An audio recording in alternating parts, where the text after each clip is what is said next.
to 1702. They were a deal which made the Polish Hussars to be. Suddenly, the Hussars lanced an army of 35,000 soldiers and over.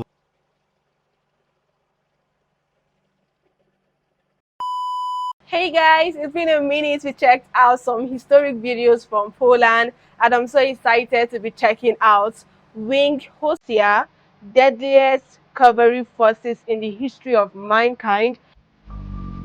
Whoa! Looking up, yes! Oh my goodness.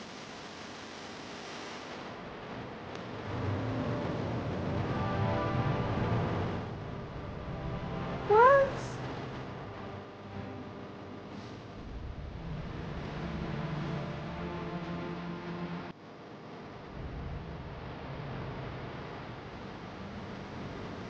Whoa!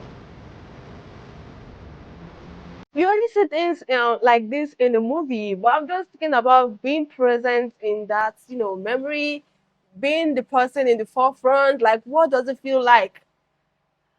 Oh my goodness. These soldiers are, oh God, they are really incredible. Woo! Woo! And the funny thing about during war, is you die in the most brutal way ever. Like, gosh. Ah! Yes!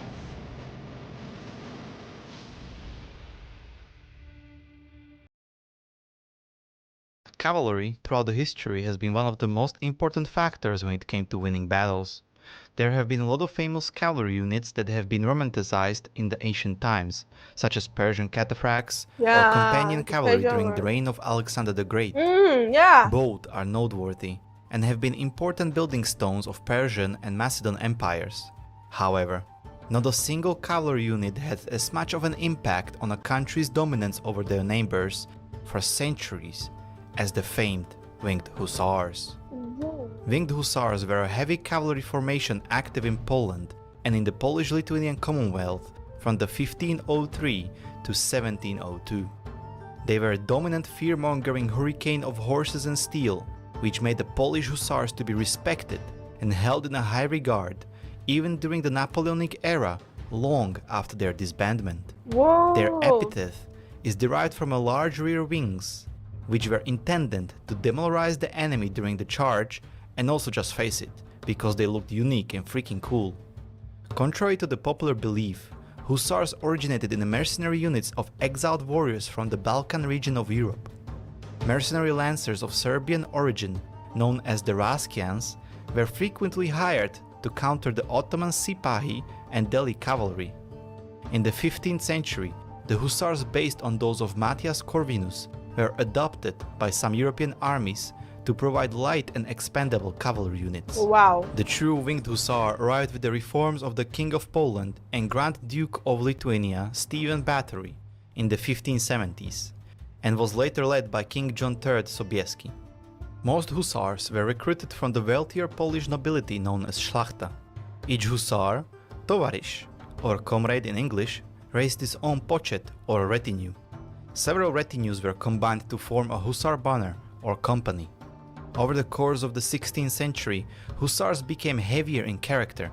They abandoned wooden shields and adopted metal-plated body armor. Hussars had to provide the arms and the armor for themselves and their retainers, except for the lance, which was provided by the king. The lance was the main offensive weapon of the Hussar and also the key reason for their successes on the battlefield.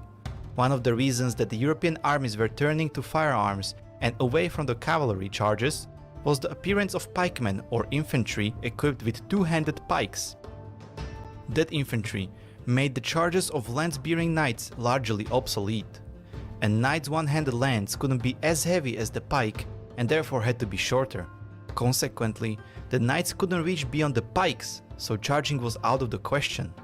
But the winged horsemen found a way to get around this, a quite crafty one. They devised a hollow lance, something revolutionary at the time. Not only it was lighter than the traditional one, but it also broke less easily. That's right, according to the laws of physics, a hollow lance is more robust than a full one. Also, looks like a thanks to the javelin lower stick. weight, the length could be extended. Suddenly, the Hussar's lance could be over 6 meters long, longer than a pikeman's pike, which averaged around 5 meters in length. There were reports of Hussars impaling up to 6 Russians or Turks with a single charge.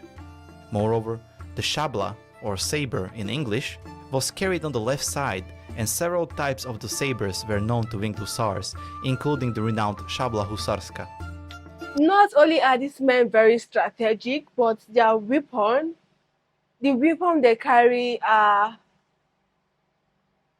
like it's so strategic, structural, and ready for battle kind of weapon.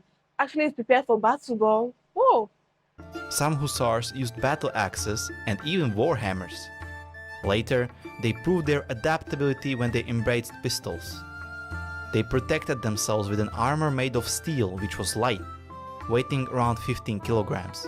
For riding, they used light Turkish saddles. The lightness of their attire allowed the hussar horses to gallop at a full speed for a long time. The hussars used a special breed of horses. They were a cross between Polish and Tartar horses. The horses were famous for their endurance, speed, and maneuverability. The purpose of the shock cavalry was to inflict as much physical damage as possible with a single charge.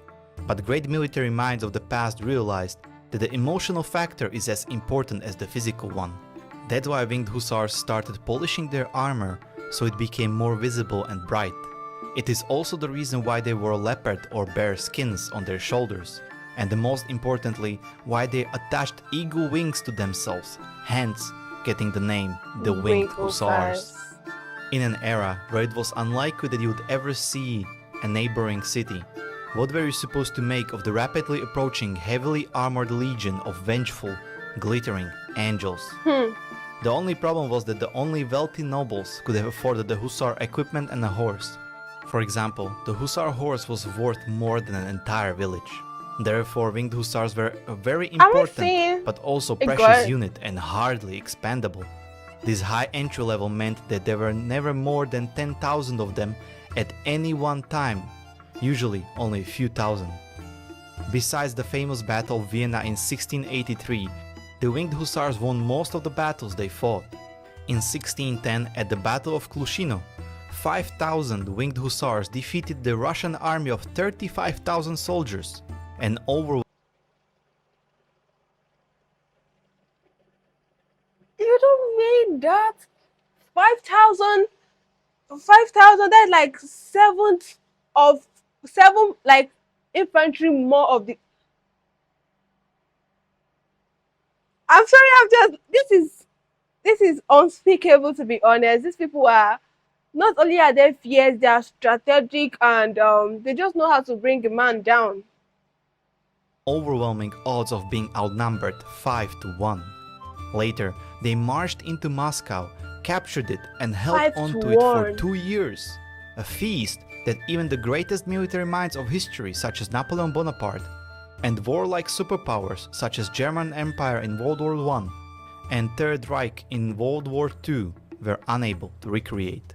In 1621, at the Battle of Chochim, 45,000 Poles repelled the invasion of 170,000 Ottoman Turks. The Poles entrenched themselves and the Ottomans laid the siege. However, the winged hussars' counterattacks were devastating to the Ottoman army. On one occasion, 600 winged hussars charged against 10,000 Ottomans. They broke their lines and drove the Ottoman janissaries back to their camp. Perhaps You Poles are fierce. Like if you see a Polish one, he is fierce. Like 600 weak hussars charged against 10,000 Ottoman. Oh goodness. That's unspeakable, I would the most say. famous was the Battle of Vienna in 1683. The Ottoman Empire was just days away from conquering Vienna and putting the Christianity in the Europe in danger, possibly establishing a new hegemony over the Central and Christian Europe.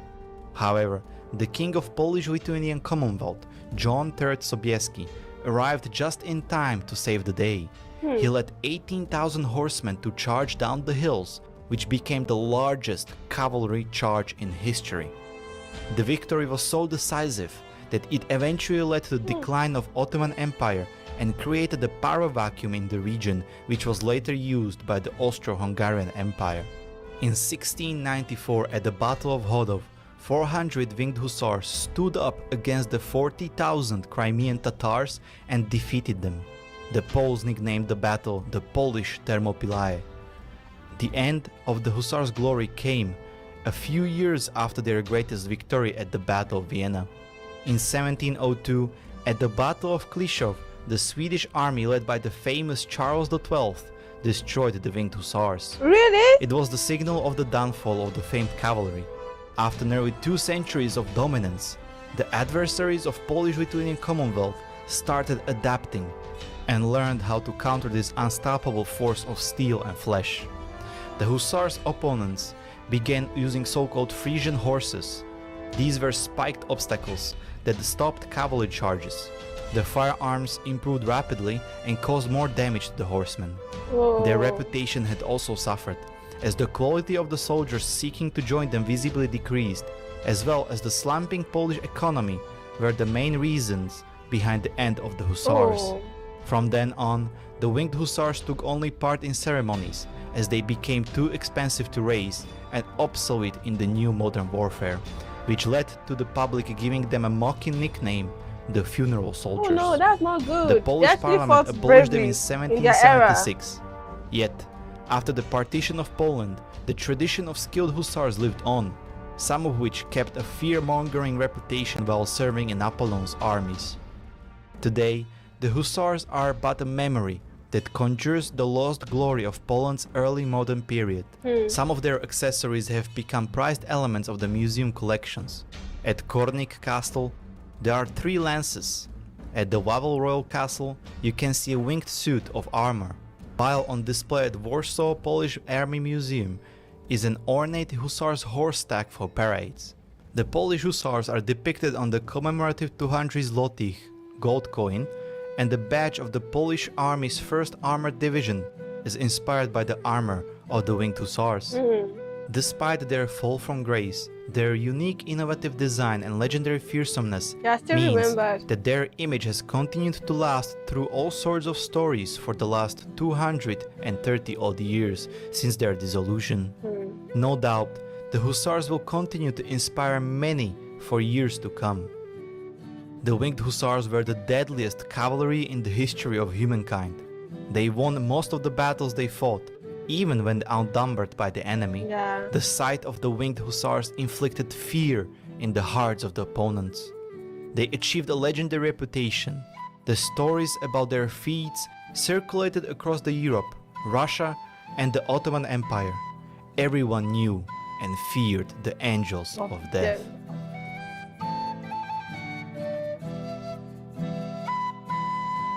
Whoa, this story actually gave me chills. I won't lie. It actually gave me this goosebumps because seeing 35 people, 5,000 soldiers against 35,000, and they are victorious, like they conquered in the battle, they gained victory. It's like, it's very unspeakable because you can't fathom that. Like, okay, how did they? Because 5,000 is like 7 in 5,000, and they are 35.